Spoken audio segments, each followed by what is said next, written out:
we're watching the recent 2022 film picked by Nico, X. Yes, sir. X. What is there to say about X? X is the film that follows a group of porn stars, okay? They're making a cute little porno, okay? It's gonna be pretty crazy. This porn is going to be set on a farm that they're renting out from, like, this old couple, you know, but they don't know it's going to be a porno, okay? They just think that there's some people come to the farm.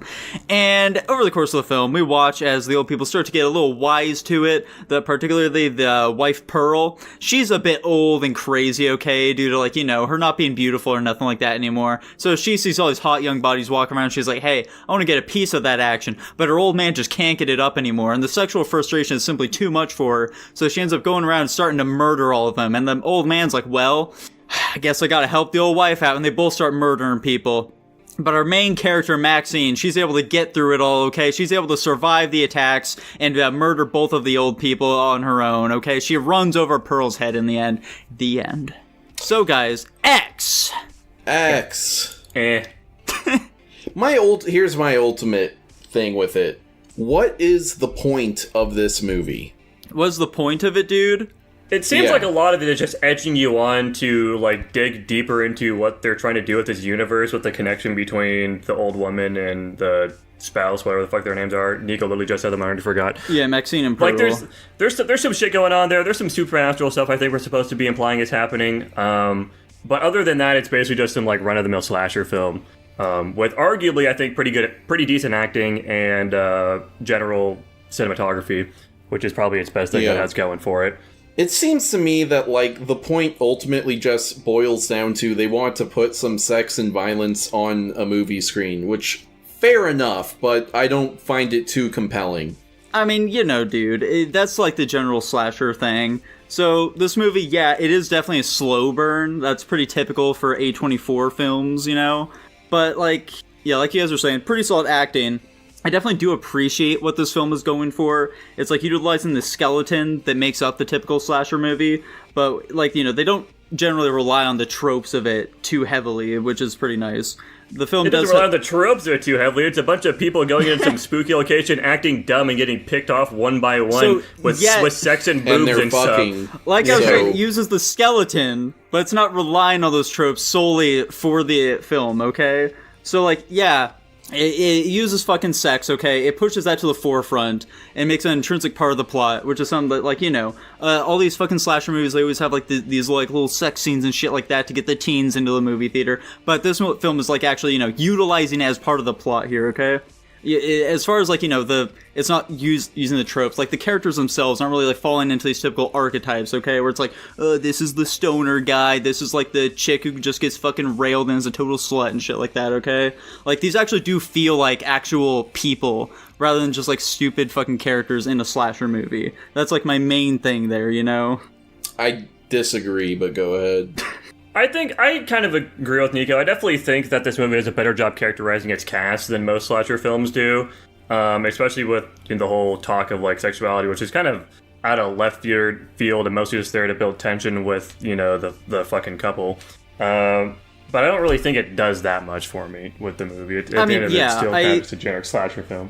Yeah, I think these are solid characters. You can definitely tell that there's, like, more complexity to them than most other of these slasher sort of movie folks, but at the same time, I don't feel like it does, like, enough with them to really make me care about them all that much. Like, over the course of me, I just didn't really feel that attached to any of them, generally speaking.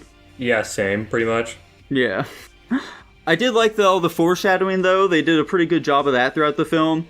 Particularly like that shit with, like, the gun, you know, where initially when they come to the farm, there's, like, the old man with his shotgun, and they have a little conversation about, like, oh yeah, don't worry about it, like, you know, I don't load the shotgun, to which the dude replies, oh, got a piece in my car too, same thing going on there, you know, it's this little throwaway line, but if you're paying attention to that, you know, it definitely adds a lot more to a scene later where Maxine gets that gun, she's aiming at Pearl, it's a really tense moment, and it can play with you on multiple levels, you know? If you remember that part, then you'll understand, like, oh shit, that gun's not actually loaded. When she, like, tries firing it, Pearl will just immediately be able to retaliate, oh fuck. Or, if you aren't aware of that, you're like, oh yeah, she's finally gonna be able to get revenge on these old people, fuck them. And then when it clicks, you feel that, you know, sense of dread just like Maxine does in the moment, okay?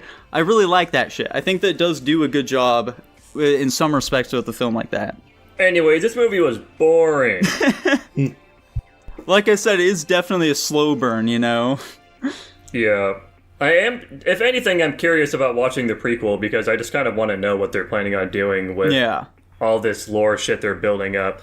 I'm not really that interested in it, to be completely honest, but I just want more context of what they were going for with this film and why they felt it was necessary. It's the biggest thing.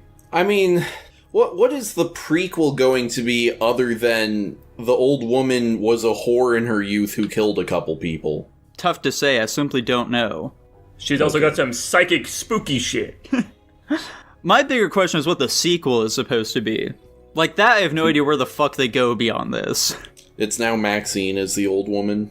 Potentially, I guess so. I'm assuming they're gonna do something with Maxine, because like her big thing in this movie is that she wants to be like world famous and shit like that. And I'm assuming that they'll probably like realize that she's involved with this case, and that will make her famous around the world, but not in a way that she wants to be. Some shit like that. I'm assuming, maybe that's like the only route I can see it really going in. I think you're mostly accurate in saying that, except for but not in a way that she wants to be. Like, she's fine with becoming famous for being a porn actress, so I don't think her massacring these old people is going to bother her that much. I disagree on that point. I think that she's okay with being a porn actress because she sees this more as like a springboard to get into like actual Hollywood films and shit like that, is what it's being pitched to her as. Sure, but either way, that just means she's dumb enough to believe that. I don't feel like you're giving the character enough credit. I don't think the character deserves much credit. I mean, she's literally a coke addict. Yeah, that's true. So we've all been known to snort a little angel dust here and there, though, dude. Yeah, you know, he is who without rocks in his system throw the first one. I don't know, what'd you guys think of the kills, though, in this film? Were those, like, you know, those do anything for you? They're fine. Not really. They're all right. Yeah, this movie isn't very scary. I think fucking even Texas Chainsaw Massacre did a better job with its kills than this one. Like, this one felt like some campy horror film. I know Tanner's cringing right now about it. I'm mostly talking about the first two when they kind of just like walk into it. Like when that first guy just gets fucking clobbered and then the next girl gets grabbed and like put on the hook. That shit's like legitimately creepy to me, and I think relatively well done. This movie didn't really have that like je ne sais quoi to me at all. It was just, it's some people getting killed in some predictable campy way. Yeah, I mean, like, you know, they're gruesome, but nothing about them feels particularly like, you know, unique or stand out at all. Yeah. At the same time, though, I can kind of like see the horror of what they're going for here. Like, you know, seeing just how easily it is to like kill another person, you know, even if you're like old and feeble and shit like that, even they are capable of just like murdering another person if they really put their mind to it with a fair amount of ease, you know. And like, you know, there's definitely some horror that goes along with that. That's fair. And then one small problem related to that is that, like, this is a personal thing. I'm never gonna find guns in movies scary. I'm pretty much always gonna find them funny. Yeah. It's just cause, like, the nature of guns being that it is an immense amount of destructive power available for virtually zero effort. That dichotomy as a narrative device, not in real life, mind you, but as a narrative device, I just find entertaining. Like, it's kind of like, you know, how a common thing in comedies is you have something crazy going on, and then you do a sudden cut to, like, you know, nothing happening, you know, some deadpan person center screen.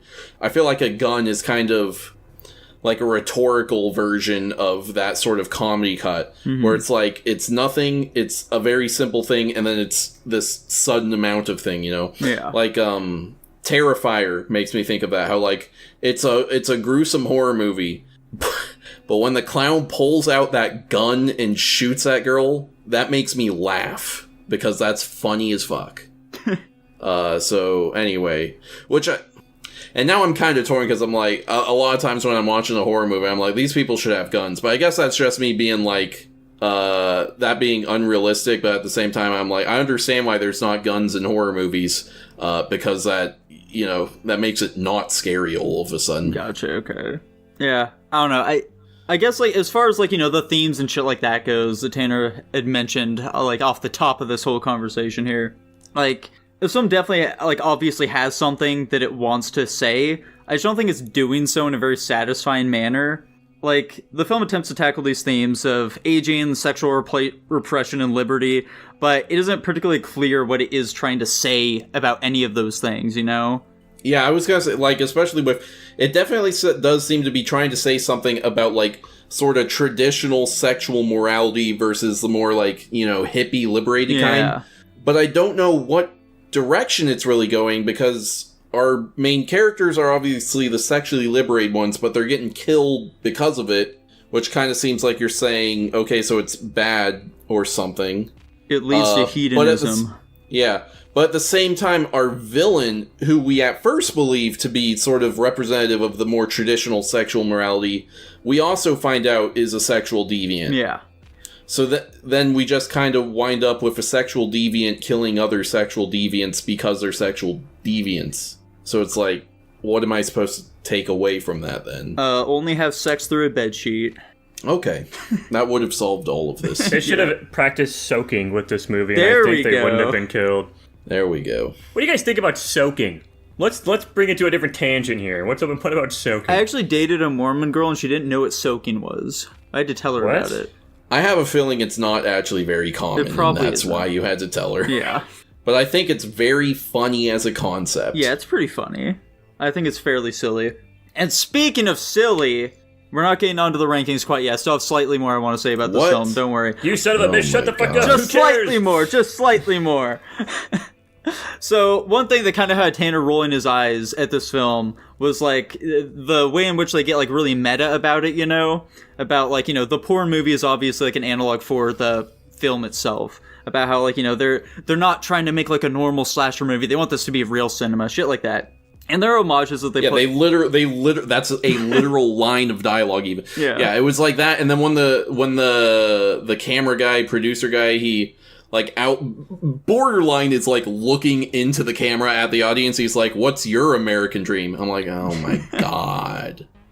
But go on, you know, sorry. They're, like, homages that they pay to, like, some other big films, you know? And, like, this film is definitely talking a big game as they, like, get meta about all this shit. But, like, I don't feel like it does enough to really stand out from its compatriots, you know? Ironically, I feel like this film is missing that X factor.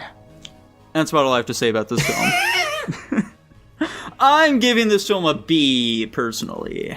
That's crazy, I'm also giving it a B. Whoa. That's crazy. I gave it a much lower ranking than you guys, and I gave it a flat C. Hot damn. And then Dylan gave this film a B+. He was the highest on that one. Yeah. That's fucking insane. Yeah, we shocking. need to know why he did this. Anyways, that puts it at a B, meaning it was in fact the best movie we watched this week. Wow. Interesting. Very excited to see where the series goes in the future. Yes, sir.